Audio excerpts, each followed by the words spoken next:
partie un peu plus technique, à la partie démonstration. Alors, la démonstration, donc on a vu le principe d'associativité sur un environnement non business. On va voir maintenant ce que ça donne sur une application un peu plus orientée métier. Donc là, j'ai une application de pilotage commercial. Donc une application, donc c'est un fichier .qvw, pilotage commercial.qvw. La plupart du temps, une application est présentée sous forme d'onglet, et en termes de bonnes pratiques, vous retrouvez régulièrement un onglet de présentation dessus du sujet. C'est-à-dire cette application, elle sert à ça, un peu comme sur une application d'une plateforme store. Donc cette application sert à analyser les informations clients, ainsi de suite. Donc l'application de pilotage commercial. Vous retrouvez aussi régulièrement un onglet d'aide ou de comment se servir de l'application.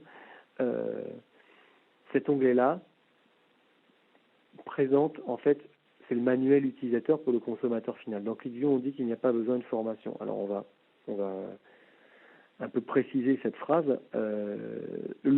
La personne qui va créer une application, qui va l'enrichir graphiquement, a besoin d'une formation. Le consommateur final, celui qui va explorer les données, n'a pas besoin de formation, et cet onglet d'aide ou de présentation de l'utilisation suffit à lui-même. On lui explique le principe de vert, blanc et gris, le principe de comment effacer, comment naviguer, comment rechercher, comment utiliser certaines fonctionnalités. Très régulièrement, de plus en plus en termes de bonnes pratiques, vous retrouvez un onglet d'associativité. L'associativité, c'est l'ensemble des champs importants de mes données qui ont été jetés sur une feuille, sans mise en forme, sans rien, et tout simplement, ça remplace un système de requêtage ad hoc. Ça veut dire quoi? Typiquement, on va se mettre en situation, je me pose une question. Qu'est-ce que c'est que ce montant à moins 17 000? Donc je clique dessus. D'accord. Et là, vous avez toute la puissance de ClickView qui est révélée, puisque je clique quelque part et automatiquement, tout ce qui est associé est mis en blanc. Donc ce montant de moins 17 000, je sais que c'est tel client, que ça concerne tel groupe de produits, tel numéro de commande, tel numéro de facture, à telle date, ça a été livré quand, description des articles, le commercial qui a fait ça, ainsi de suite, ainsi de suite. Donc là, plutôt que de faire une requête, directement je clique, je vois. Je vais effacer, je vais procéder à autre chose. Ici, je veux ce qui est supérieur à 100 000. Donc je veux tous les montants supérieurs à 100 000. D'accord? Automatiquement, il m'a sélectionné tous les montants supérieurs à 100 000. Et je me demande qui est celui qui a fait ça. Donc là, qu'est-ce que j'ai fait? Au lieu de faire de la requête et d'aller chercher au hasard, j'ai directement utilisé les fonctions de recherche de la boîte. D'accord? Point important, j'aurais pu faire autre chose.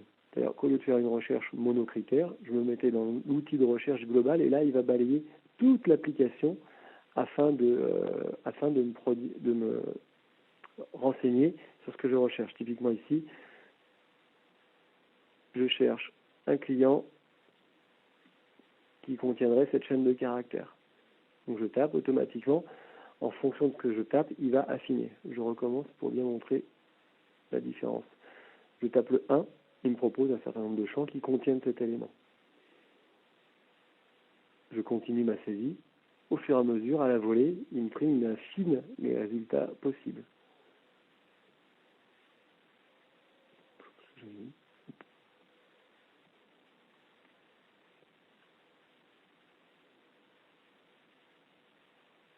D'accord. Voilà. Et au fur et à mesure de ce que je vais saisir, je vais trouver celui qui m'intéresse. Donc, contenant cette chaîne, il y a un client qui est celui-là. D'accord. Donc, ça, c'est le principe d'associativité. Donc, j'ai trouvé ce client-là qui est là. Maintenant, comment ça se passe et que ça se traduit visuellement? Donc, cette associativité peut servir de type de recherche, d'outil de recherche ou du requêtage. Si je prends ces groupes de produits-là, ils sont sélectionnés. Et un point important dans ClickView est la propagation de mes sélections. Ça veut dire quoi? J'ai sélectionné de l'autre côté alcool, boisson, délit. Automatiquement ici, je retrouve les groupes de produits alcool, boisson, délit. Quel que soit l'onglet sur lequel je vais aller, j'aurai une continuité de ces sélections. Donc, ce qui veut dire que quel que soit l'angle de vue sur lequel je veux voir mes données, mes sélections vont se propager afin d'avoir une cohérence dans ma navigation. Je c'est facile, je vais recommencer de zéro. Ici, qu'est-ce qui se passe? Ici, donc j'ai un certain nombre de sélecteurs, qui sont les sélecteurs les plus courants par rapport au type de données que j'ai. Et ici, pareil, on va dire les grandes familles d'analyse, les grandes familles d'axes d'analyse par rapport à ce qui m'intéresse. Vous avez tout type, donc la notion de recherche est présente absolument partout. Vous avez systématiquement aussi dans les bonnes pratiques une vue des sélections courantes qui vous fait voir là où vous en êtes et ce sur quoi vous êtes en train de travailler, de visualiser. Moi, ce qui m'intéresse, c'est de regarder un peu mon réalisé versus mon budget. Par exemple, sur ce qui représente le plus petit pourcentage. D'accord. Une fois que j'ai fait ça, je vais organiser par rapport à un pourcentage de réalisation du plus bas et prendre ceux qui sont en dessous de 100%. Et travailler que sur cela. Je peux aller regarder ce que ça donne en termes d'atteinte des objectifs des commerciaux ou une matérialisation plus globale par pays sur la comparaison entre la vente et les marges entre N et N-1. On va voir ce que ça donne plutôt entre 2009 et 2008, toujours avec ces données-là. Et je vais aller regarder ça sur un axe, plutôt voir comment fonctionnent mes commerciaux. C'est plutôt ce qui m'intéresse. Je vais commencer plutôt sur 2008, ce sera plus pertinent. Et là, j'ai des différentes représentations. Donc pour les pays qui m'intéressent, par commercial et chiffre d'affaires, en 2008, les responsables de BU. Un diagramme présentant les aires et les représentations d'accès aux données et la notion de variation, c'est-à-dire point de départ. Point de départ, c'est l'année précédente et où ils en sont à point d'arrivée, l'année sélectionnée. Si je modifie et je prends l'année d'après, j'ai le même type de représentation qui automatiquement change. Je vous rappelle que tous les composants qu'on voit sont mis en association et sont reliés sur les données. C'est-à-dire que le moindre clic, la moindre action, par défaut, a un impact sur les composants visuels. À tout moment, je peux aussi changer de type de représentation, passer d'une vue plus tabulaire à une vue plus graphique, à une vue plus dashboard. Un certain nombre de possibilités graphiques et de navigation sont à ma disposition, des notions graphiques, tout comme des notions tabulaires. Par contre, ce que je remarquais, c'est que pour mes commerciaux, ce que je n'avais pas ici, finalement, moi, c'est ce qui m'intéresse, je n'ai pas de notion de juste les commerciaux avec le chiffre d'affaires. C'est quelque chose qui m'intéresse. Donc, je vais terminer mon analyse par quelque chose qui, finalement, n'est pas prévu dans l'application. Ici, j'ai une vue qui est vide, qui m'est destinée. D'accord. Je vais donc ajouter un graphique. Hop. Un objet graphique de type histogramme.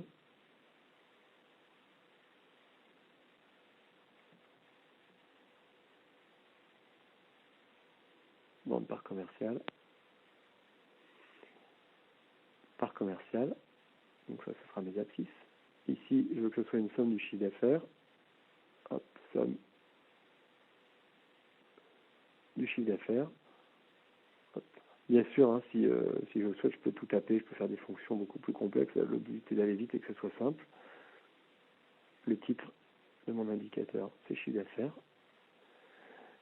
Je veux que ça soit trié par le commercial qui a fait le meilleur chiffre jusqu'à celui qui me montre de façon décroissante. Moi, j'aime bien avoir les sous-styles. Donc ça, ce sont tous les sous-styles. Donc c'est très riche par rapport à chaque grande famille de graphiques. Moi, je veux que ce soit un peu floué. Par contre, j'ai une cinquantaine de commerciaux, donc ça ne sera pas très visible. Moi, ce que je veux, c'est voir les 10 meilleurs. Ou plutôt n'en voir que 10. Ça serait dommage de ne pas voir les autres. Donc là, si je fais ça, je ne verrai que le top 10.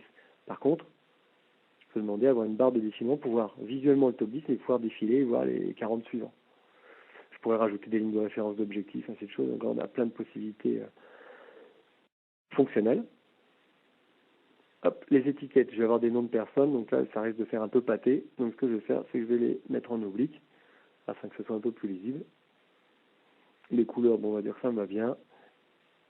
Le format des nombres, on va mettre ça en entier. Hop.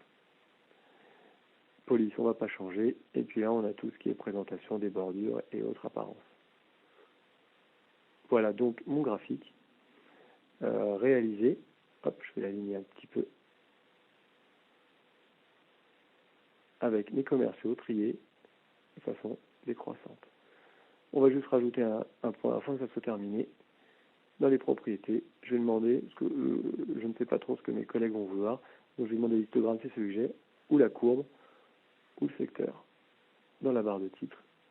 Et ici, j'ai rajouté une notion de changement rapide qui permet à tout moment de voir ce que ça donne. Un point important, c'est que tout ça, c'est en association. C'est-à-dire que ici, je sélectionne cela, ça il sélectionne ici, et bien sûr, tout est associé. C'est-à-dire que j'ai la même vue partout. Voilà pour ce qui est la partie démonstration d'une application qui joue un peu plus fonctionnelle.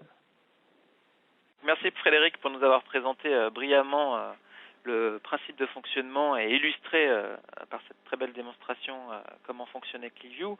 Je voulais donc finaliser cette matinée par quelles pourraient être les prochaines étapes possibles à l'issue de ce webinaire. Eh bien, la première chose que vous pouvez faire, c'est vous connecter en fait sur notre site clickview.com et aller télécharger. Alors, avant de même de télécharger, vous rendre compte en fait sur la partie démo d'un certain nombre d'applications de démonstration que nous avons mis en ligne. Donc, ce sont des applications qui sont issues qui ont été réalisées par des partenaires ou qui sont issues de clients, donc dans des secteurs divers et variés.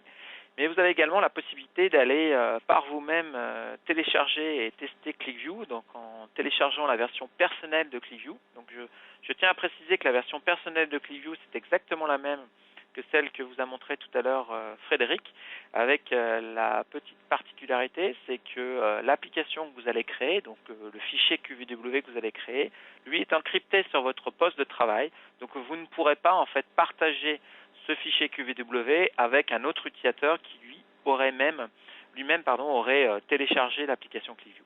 Mais cette application, cette version de Personal Edition n'est pas limitée dans les fonctionnalités, n'est pas limitée dans le temps, donc ça c'est un élément important.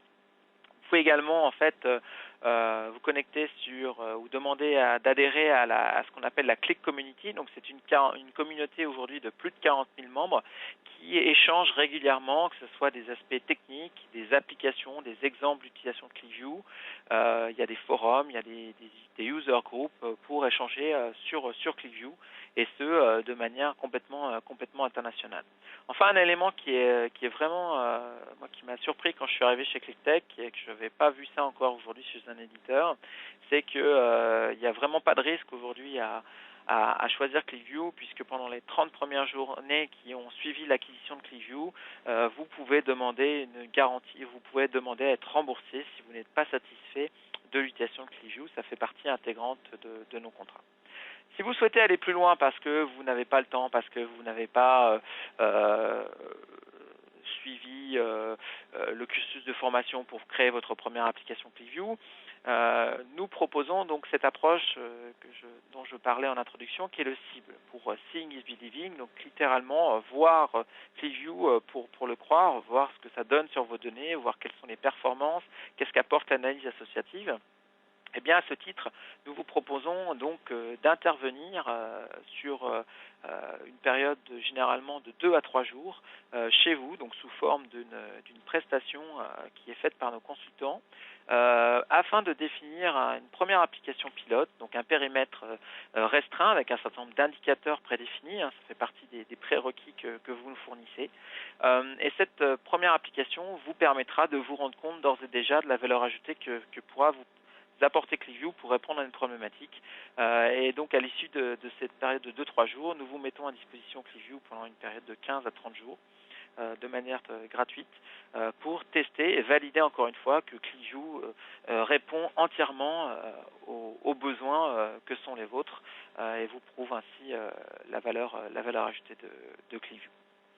Voilà donc ce que je pouvais vous dire ce matin avec Frédéric et Sabine. Je vous remercie à toutes et à tous donc d'avoir participé de manière nombreuse à ce webinaire. Et encore une fois, si vous avez des questions, mais vous pouvez aller donc sur notre site clickview.com et nous envoyer un mail donc à plus d'infos et nous ferons un plaisir de vous recontacter. Voilà, merci, au revoir, à bientôt.